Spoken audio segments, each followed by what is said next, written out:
ou un simple fil qui fait partie d'un tissu, où s'arrête la chose et où commence l'ensemble. Bonjour. Bonjour, c'est une belle image pour commencer. Oui, et ça nous plonge direct dans le vif du sujet. Qu'est-ce que la réalité, au fond?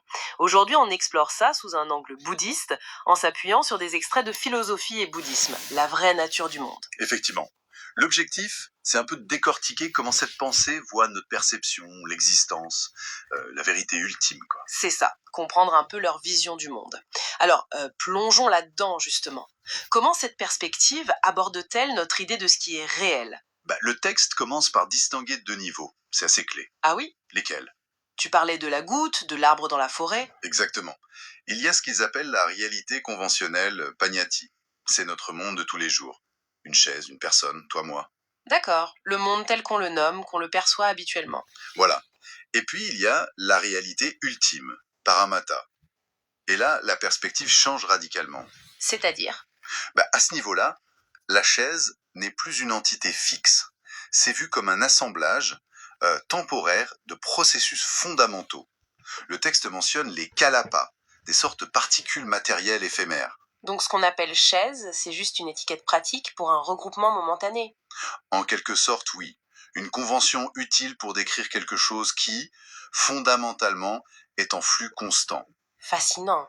Mais alors, comment notre esprit fabrique-t-il cette perception, disons, solide et stable, si tout est flux? Le texte parle des six consciences, non? Visuelle, auditive. Oui, les vijnana. Elles sont liées aux six sens, les ayatana, et aux objets extérieurs. C'est par là que notre expérience du monde se tisse, instant après instant. Mais si c'est instant après instant, ça veut dire que ce n'est pas continu? Justement. C'est un point essentiel. Le texte insiste. Ces consciences apparaissent et disparaissent à une vitesse phénoménale. Innombrables fois en un claquement de doigts, dit-il. Elles dépendent de causes et de conditions. Et tout pachaya. Wow.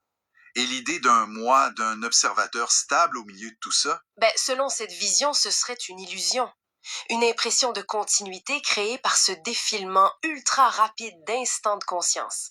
Un peu comme un film fait d'images fixes. D'accord, je vois l'idée. C'est vertigineux. Et ça nous mène où tout ça? Vers cette fameuse chaîne de causalité, le Patika Samuppada. Et le mécanisme qui lie tout ça. Il décrit comment l'ignorance fondamentale, l'avidya, mène à nos actions, le kama, qui conditionne notre conscience, nos sens et même la matière, kalapa. Logique. Si tout est processus. Voilà. Ensuite, l'insatisfaction ou la souffrance dukkha. Parce que rien d'impermanent ne peut nous satisfaire de manière ultime et durable. Et la troisième? Le non-soi, anatta. L'absence d'une essence propre, d'un je indépendant et permanent au cœur des phénomènes, qu'ils soient mentaux ou physiques. Donc cette idée de non-soi découle directement de l'impermanence. Tout ce qui naît est destiné à cesser, comme le dit la citation. C'est tout à fait lié, oui. Mais alors, si on pousse la logique, est-ce que le monde, les êtres existent vraiment ou pas? Ah, la grande question. La réponse du texte est nuancée.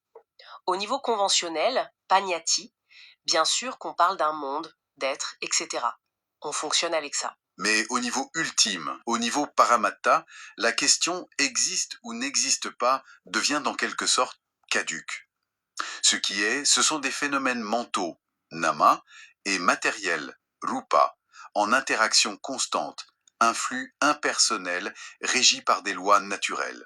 Pas de choses fixes. C'est une sacrée remise en question de notre vision habituelle. Le texte utilise une analogie, je crois, celle de la main dans le feu. Oui, pour illustrer que la compréhension de la vérité ultime, Paramattadhamma, n'est pas qu'intellectuelle, c'est une expérience directe, personnelle. On peut expliquer la chaleur, mais on ne la connaît vraiment qu'en la ressentant. Exactement. Savoir que quelqu'un d'autre a chaud, ce n'est qu'une déduction, une supposition. Ce n'est pas l'expérience elle-même. Cette vérité profonde est décrite comme non transférable par les mots. Arme ou le sang versé au fil des vies qui dépasserait les océans. Oui, c'est une image choc. Elle vise à illustrer l'immensité de dukkha, de la souffrance inhérente à ce cycle du samsara, tant qu'on est pris dedans par l'ignorance. Ça donne une idée de l'échelle de temps et de souffrance envisagée. Et ça souligne aussi, en creux, la préciosité d'une existence où l'on a la chance de rencontrer cet enseignement, le Dhamma. et d'avoir les conditions pour pouvoir potentiellement s'en libérer. Une naissance humaine, par exemple, est vue comme très rare et précieuse. Bon, si on essaye de synthétiser un peu tout ça, on a vu cette idée de réalité comme un flux constant, anicca, Oui, et l'illusion d'un soi fixe et séparé, anatta. l'interconnexion de tout via la causalité, Paticca-Samuppada. Le caractère très personnel, expérientiel de la vérité profonde, Paramatta. Et enfin, cette perspective sur la souffrance omniprésente, dukkha, dans l'existence non éveillée. C'est un bon résumé des points clés abordés. Et peut-être pour laisser une question en suspens, Oui, hein. si cette réalité ultime est une expérience si personnelle, si intime, et si tout est fondamentalement impermanent, qu'est-ce que ça pourrait bien changer au quotidien, dans notre façon de nous accrocher à nos certitudes, à nos attachements? Comment ça pourrait influencer notre rapport au monde finalement?